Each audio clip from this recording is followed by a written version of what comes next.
when you're thinking about core values, how do you define yours?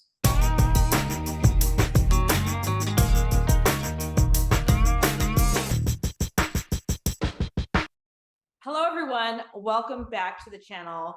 Today, we have back with us the legendary questers. We have Dr. Kulkarni and Dr. Yu, and I am thrilled to bring us through another deep dive discussion into a topic that is in their book, The Legendary Quest. And of course, if you have not yet got your own copy of this book, I will put the link down below, and you can see some of our initial conversations that are part of this channel. Of course, you didn't have to have yet read the book to be part of this discussion, and we welcome all to join in. Today, we will be deep diving into core values. And one thing that came up before we started here was that often when we're diving into topics such as trying to find our authentic self or what should I do in life, we don't really have tools to understand, okay, now if I'm a blank slate, what can I do about it? So we're going to start giving you some of those tools in our discussion and hope that prompts your own reflection. So legendary questers, I would love to hear from you. When you're thinking about core values, how do you define yours? Actually, I was working on mine not too long ago. And I also have, I make phrases or mottos for the value. So you'll see what I mean. So one of my values is called learning, integrating, sharing. So it is, the phrase I have with that is seek, discover, and live my true nature, that which is true and meaningful. So it's kind of like a phrase that dives kind of as a phrase into the value, which has to do with me learning, integrating, and sharing, so which is part of the book writing and things like that. The second one value I wrote, revolution, resolution. So the phrase or motto here is be someone who supports and helps paradigm shifts for the world. Because I can't do all the different things, but I want to help the people who are making the shifts in those paradigms. And then I have value uninhibited true joy. I wrote experience what this world has to offer without worshiping or fearing it, meaning not getting so caught up and lost in things. And then finally, I put maximize potential / ikigai, the idea of reason for waking up living. Like the first E in that is the Japanese for life, Chinese character for life. And the phrase for this is limitless resources and opportunities. So yeah, this is my new iteration for something I worked on, and I'm sure it'll transform and change as we go, but that is my current, what I have on my master schedule, holographic purpose, looking at my life spreadsheet. I was thinking, you were saying you can define your values by where you spend your time, and everything that you said, I'm like, oh my gosh, this definitely resonate with how I see you and how I see you're spending your time. But for people who weren't there for that part of the discussion, can you share how you came up with these values?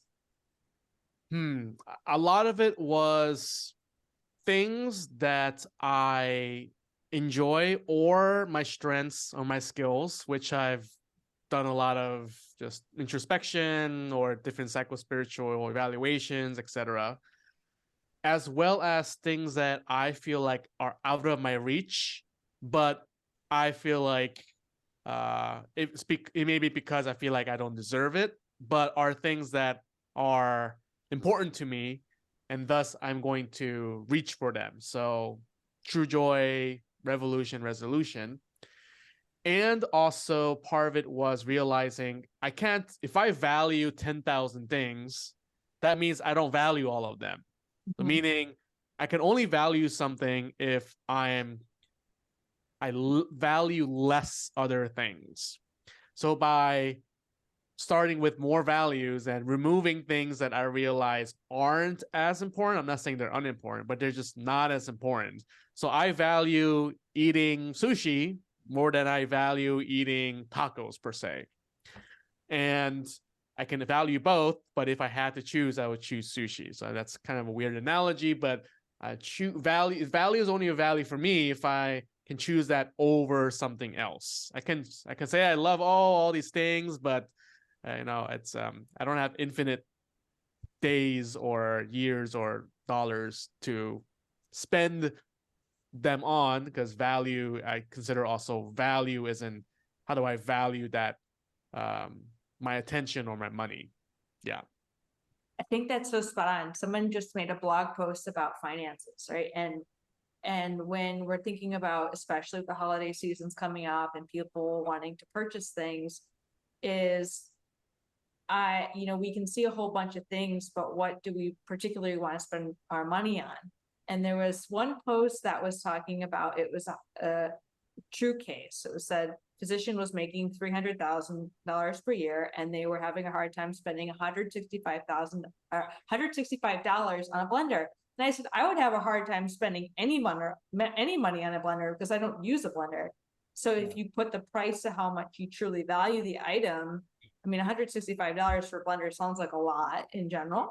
But if a person uses it every day, it's a high quality, it's going to last a really long time, it's going to blend to their perfection that they want, that person's going to value it different than me, who does not want a blender. I don't even want to take one from someone to give it to me, because it will take up space. I'm not going to use it. So Yeah. another example.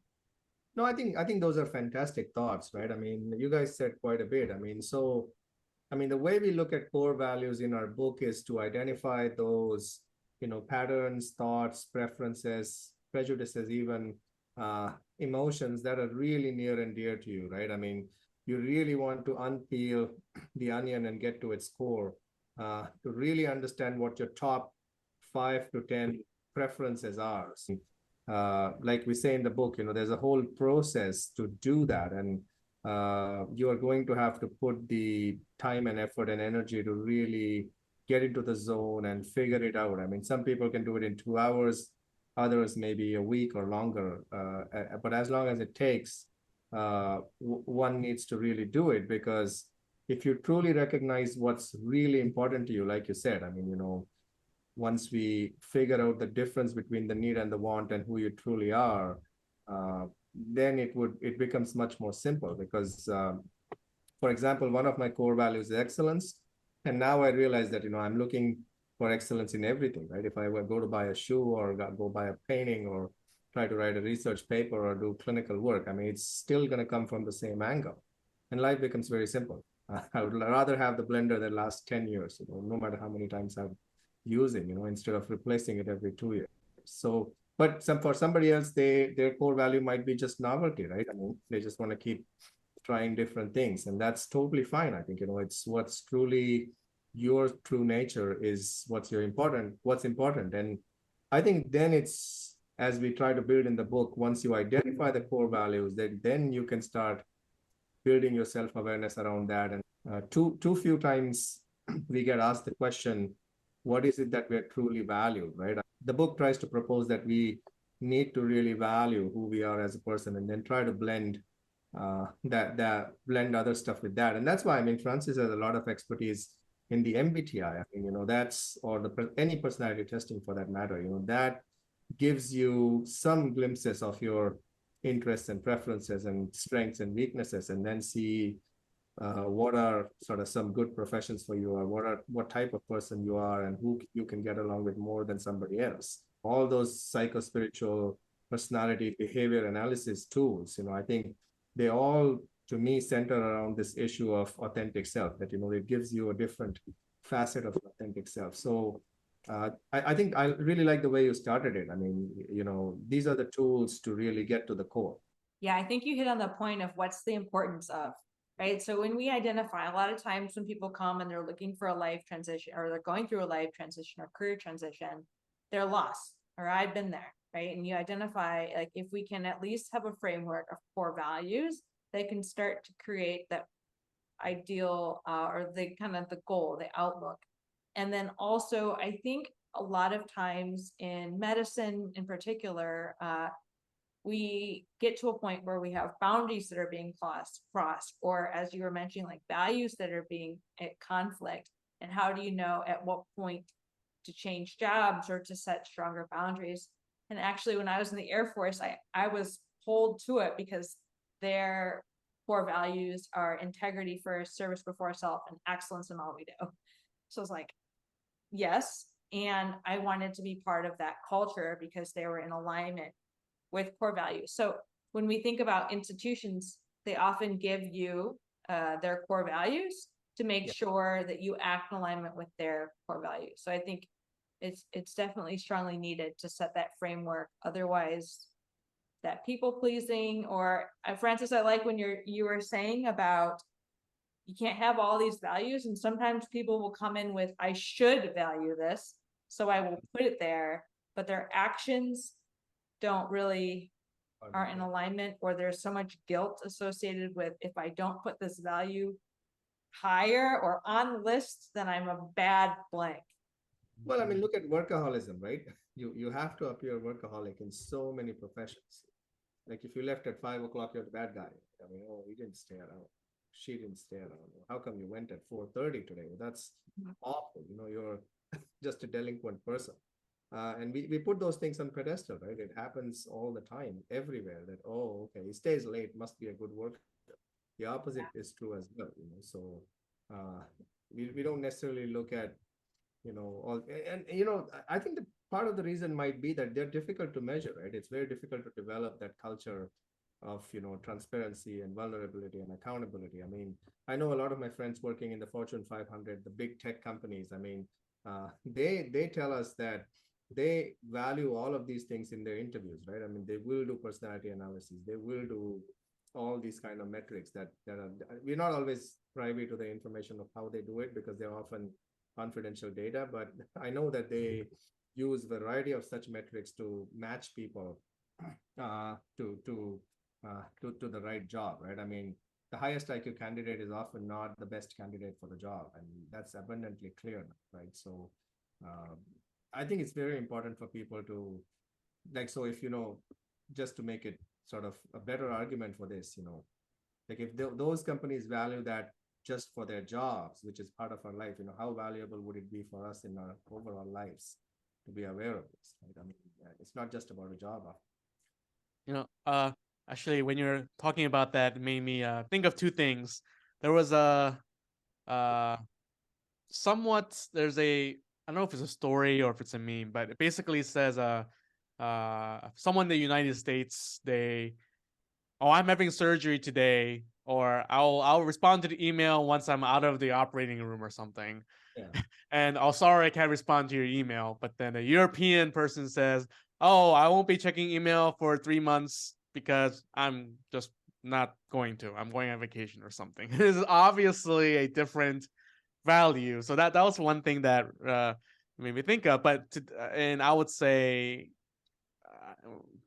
in kind of the more, I don't know, the Americas, I suppose, it's what do people value? It's, I have to drink 5 cups of coffee so I can work a lot and not be with my family, not take care of my health, and so I can be sleep deprived and drink alcohol at night, not because I enjoy it, but because it helps me to, I don't know, physiologically alter myself. And okay, you say you value your family, your health, and your work ethic. Well, everything you're doing is literally the opposite. You're overworking yourself, you're depriving yourself of sleep, and I enjoy coffee or like whiskey sometimes, but I don't do it to like have me fuel my day. It's just like, oh, I enjoyed it. I like how it tastes, and it's just kind of like a hobby versus I needed to keep going. Otherwise, I will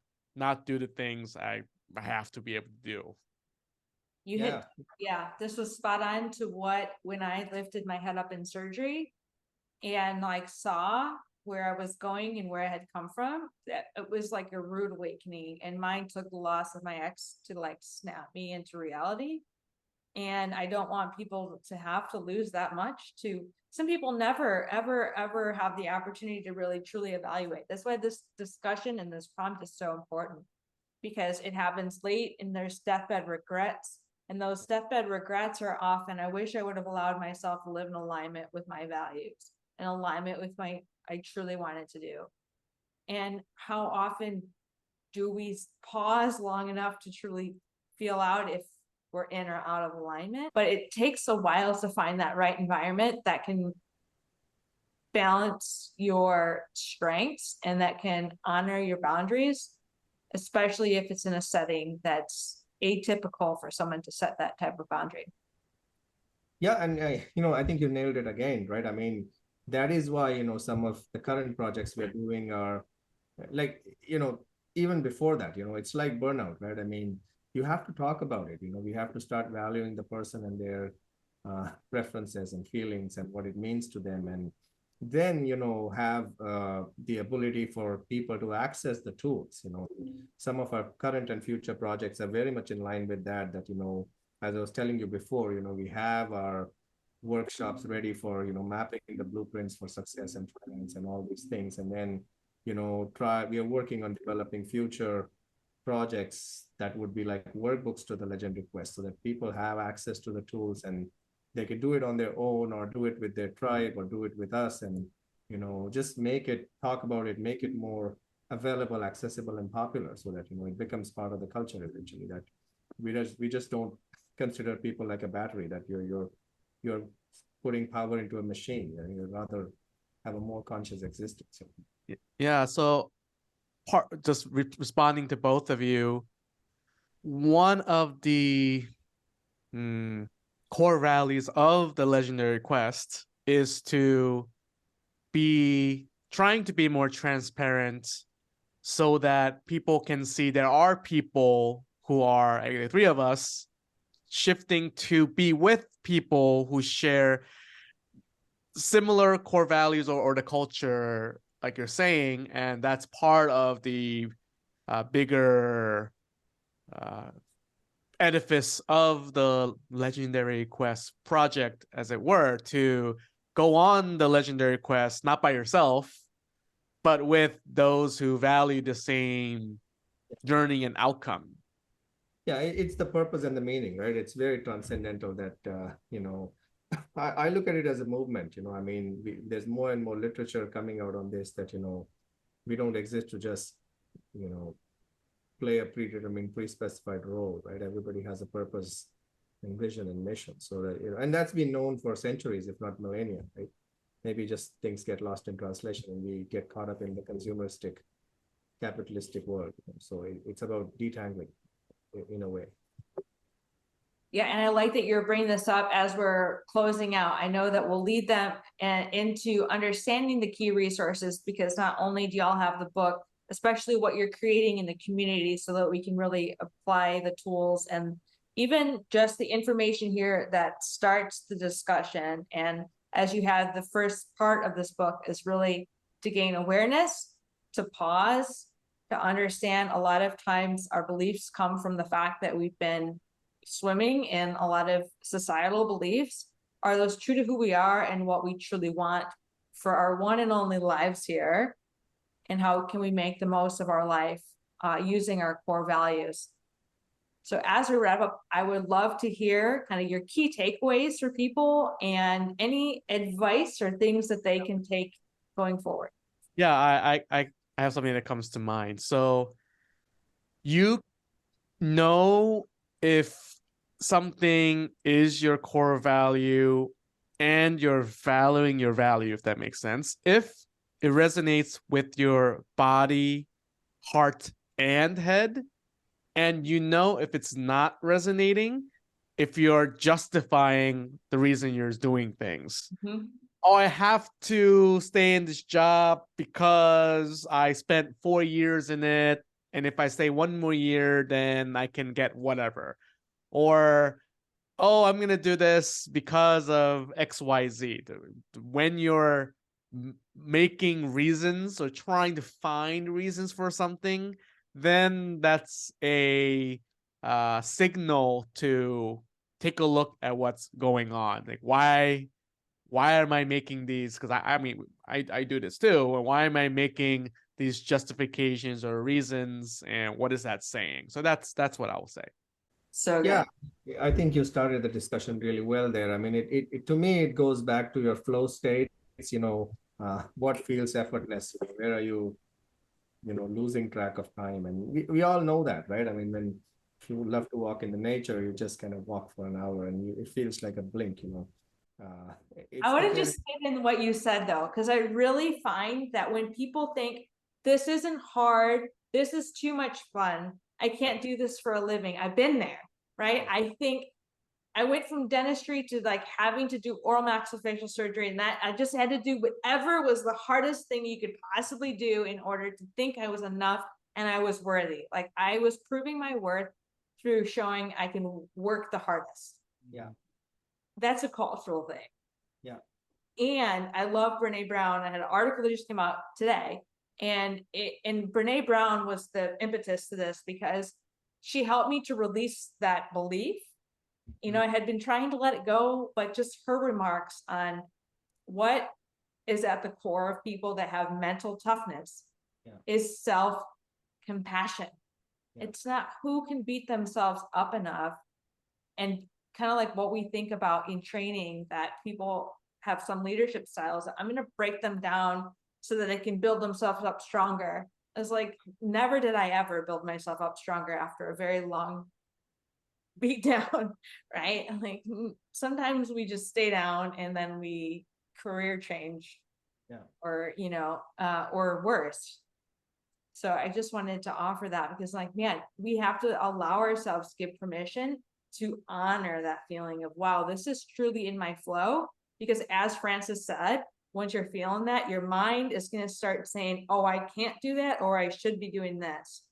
I hear it all the time when people are trying to transition to something that may be away from what they believe they should be doing. Yeah. So I think, but it again starts, at least in our opinion, the inner excellence thought work journey starts somewhere near the core values, because it's the first step in recognizing who you are and what you prefer.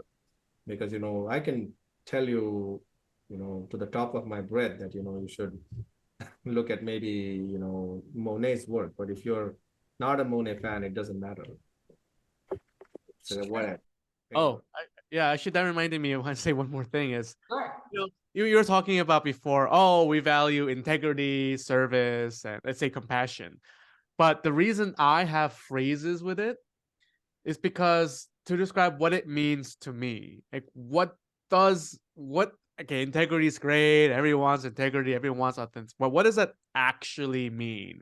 So that's why with me, if I put like uninhibited true joy, I can explain it as I want to do all these things and live a life that's fulfilling and joyful, but without having to be scared of things I actually do. So to me, it defines it, as opposed to, oh yeah, I value peace. Well, that's sort of meaningless because no one unvalues peace. Well, so what do you mean by that? So Kate, when you said that, just reminded me of that. Yeah, I like, even in coaching, when we have people state things in their own language. How would you talk? So integrity, again, in my authenticity, what does that mean? I love it. And getting us as granular as you can and really reflecting on that. And I also think if people still like, I don't know how to define my core values, but we can say, when were they at conflict?